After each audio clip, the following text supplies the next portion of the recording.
I think most of you probably know me here. Ted Lear from Pop's Digital World. I've come to talk to you today about the situation that we're always dealing with, trying to save our memories and trying to save things from the past. So we've got a lot of things that we're trying to save from the past. We're trying to save audio tapes, cassettes, reel-to-reels, even the little micro cassettes that go into answering machines. I have people bring those in. I want to hear Mama's voice again, you know. We're doing film, 8mm, 16mm silent film. So we're also doing our photos and slides and negatives. So also the video section is quite a huge video section. I'm doing it all the way back to beta. So we're doing beta in VHS, VHS-C, VHS-S, and we're doing 8mm, high 8s, digital 8s, mini DVs, and also HDVD. And I'm also doing the professional mode of Beta SuperCam.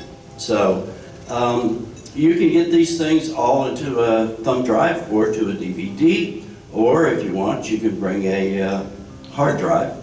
Some people are doing that. I'm working on a project now which is going to be about 150 VHS tapes and about 1,000 feet of 8mm film. So they brought a hard drive that I can hook up and transfer all their stuff. So one of the things that I want to talk to you about is we got a real problem today with all this stuff getting old. So my main thing to you is never send your stuff off to anybody, because you're at a triple whammy there. You may lose it on the way to their facility. You may lose it while it's there, and you may lose it on its way back. And none of these things are actually anything to do with the company that you're sending it to normally. It's about what happens before it gets there. Is there a truck crash?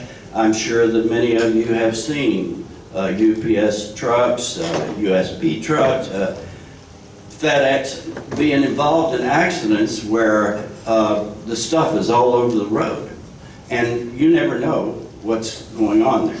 One of my best friends from Arizona sent me some material in the mail, in the priority mail, and I didn't know about it until she called me and she said, by the way, have you got my stuff? And I said, no, I haven't got it. She said, I mailed it a week ago. I said, you should never do that. I've told you not to do that. And she said, well, I better check into it. So she checked into it.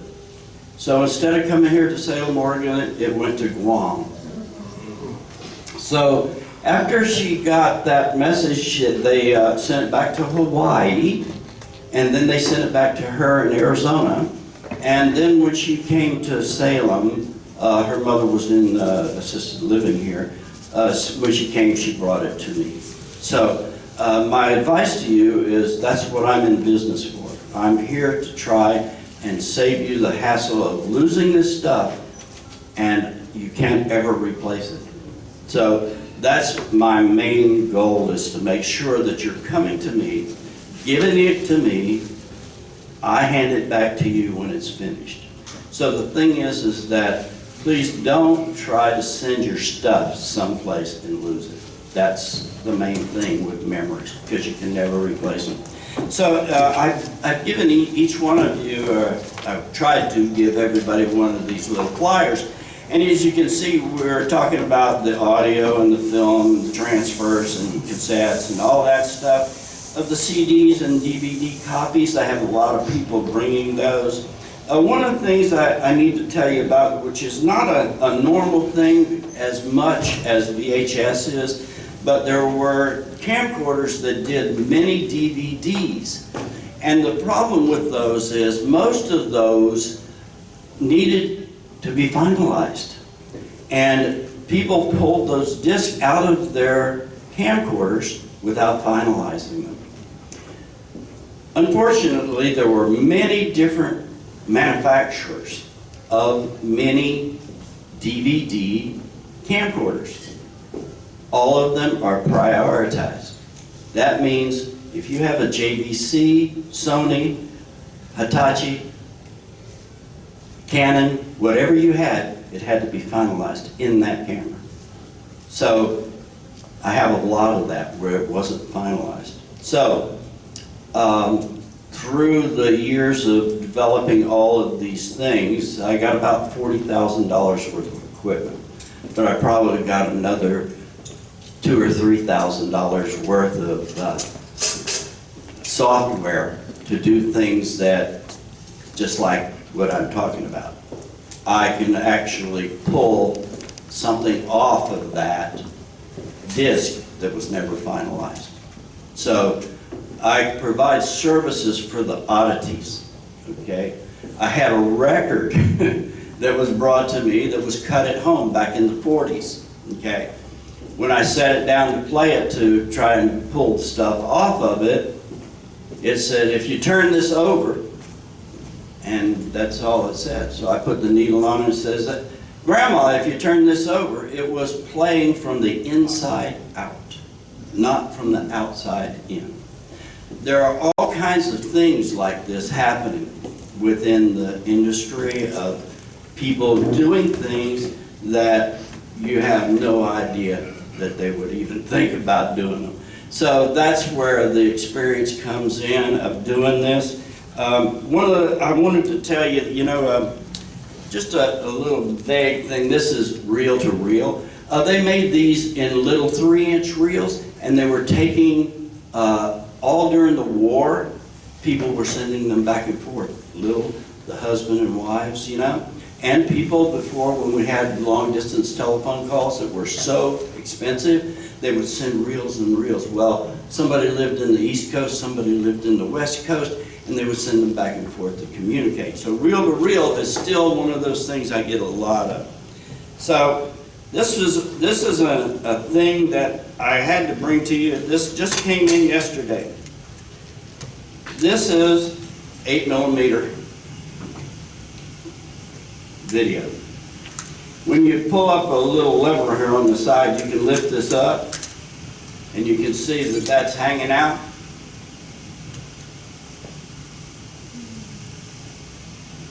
It's called shredding. And what's happening inside here is that tape, when you pull this tape, that tape is shredding.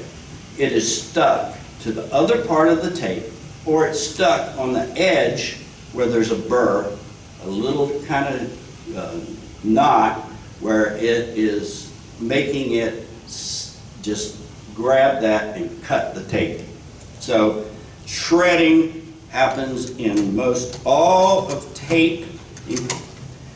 VHS is just as prone as this is. So the thing is that there's nothing to do with something that's shredding, because also the tape is being stuck to the tape. Humidity does that, and the humidity and the heat and the cold all fuse it together, and then when you try to pull the tape, it won't pull. It won't rewind, it won't go forward. So I take things apart to try and save people's memories, but not always does it work. And this is an example, okay? So this of, the other thing about this is it says, may be broken. Yes, it was, and I showed the lady that it was broken at the counter. The whole thing is that even if I did get this going, there's no description. So when I'm watching these, I have to tell what it is. So I just do something common. I say, oh, it was a birthday party, it was a wedding, it was an event that something was naturally going on, but I don't know if it was Bobby or Susie or Mary, or I don't know who it was. So then when I do that and I put it onto a USB, they can actually go in and take that and rename it. So it's a good thing to know about that stuff. VHS, The worst quality of all tape. I do even have software now to make this into 2K or 4K. So we can increase the visibility of sharpness through that, okay? So the last thing is film. I love film. I think film is probably one of my favorite things. This is 8mm. If you can see that, that's supposed to be flat, okay? You can see how curly it is. So what's happened here is this was film that was produced before 1950, and it's been affected by what we call vinegar syndrome. Okay, so what's happened is this was in a metal container, and the container was sealed up tight, but the fumes and vapor that was out of here turned this into a mess. I was able to save this film, but it didn't look like this when I saved it. What happened was, after I reeled it through, it was wrinkly like this, but it wasn't as bad as this. So what happened was, after I had taken it and run it through my machine, on the return of it, it had dried out. So what happened was this.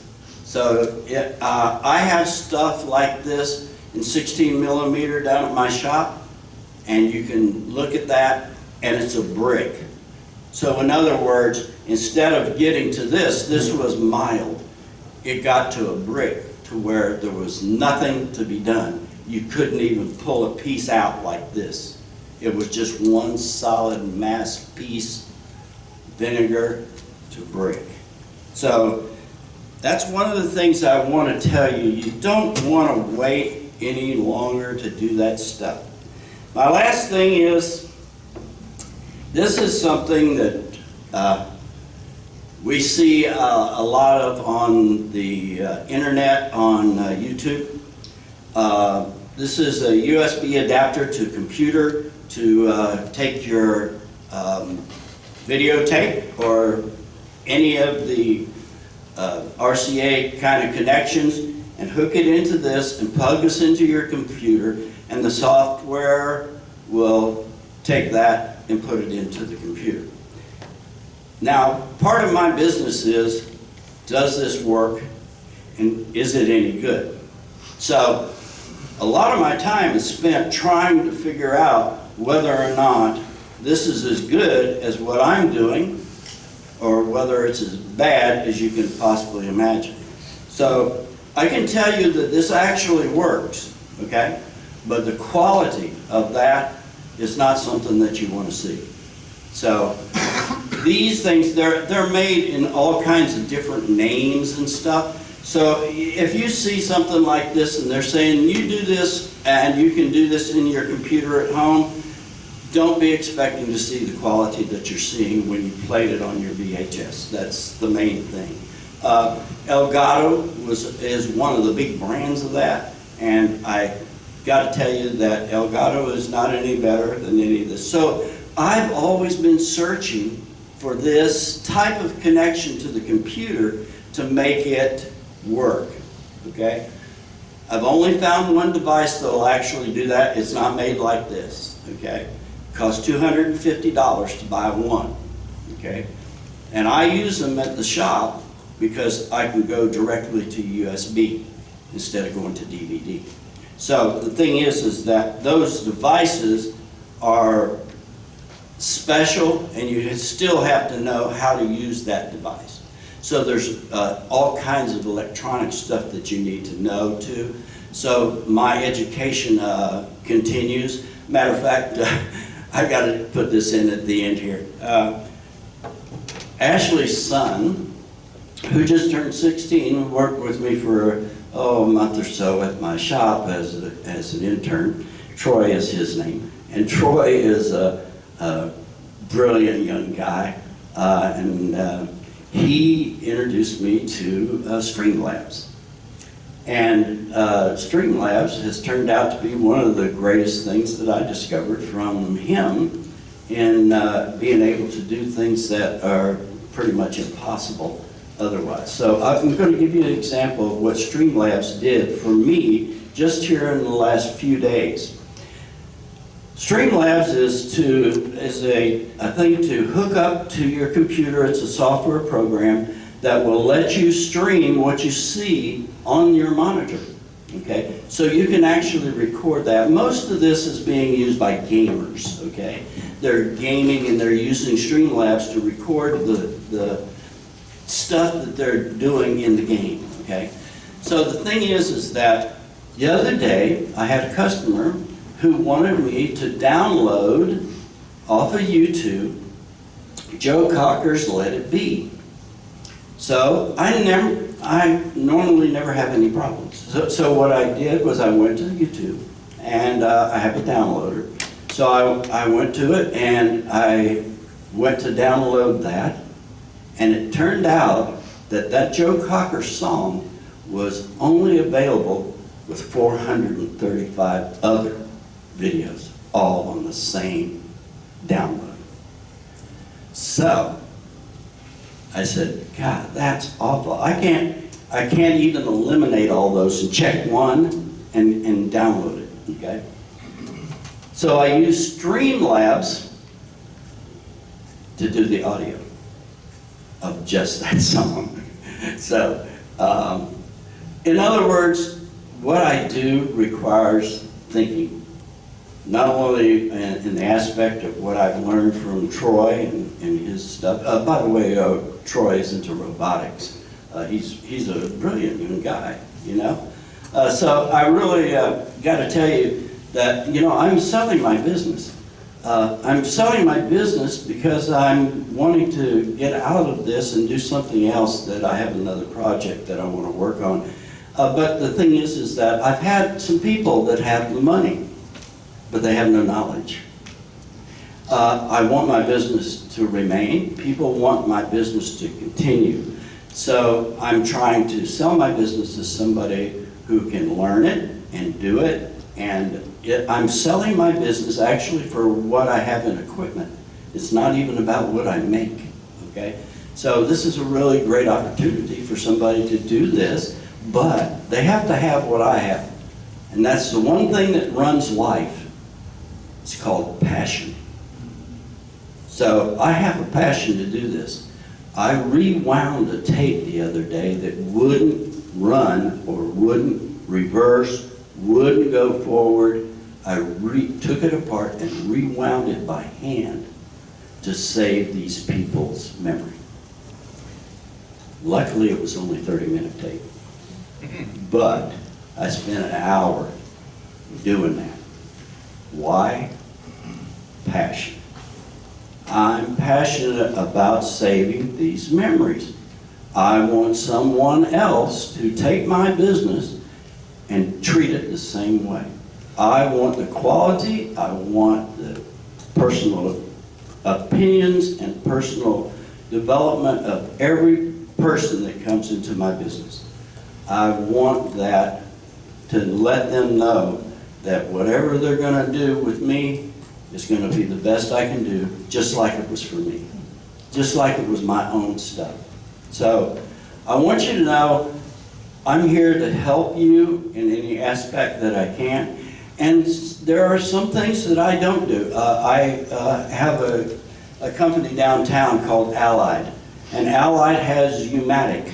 And U-matic is 3/4-inch videotape that was done in most of the broadcast facilities.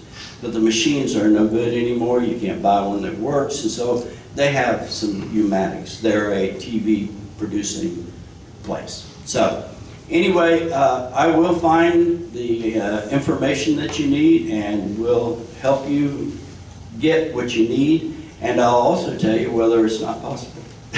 So, but lots of things are possible today with AI. So don't just let everything go by. See somebody who really is an expert and who really wants to do a great job for you. Thank you.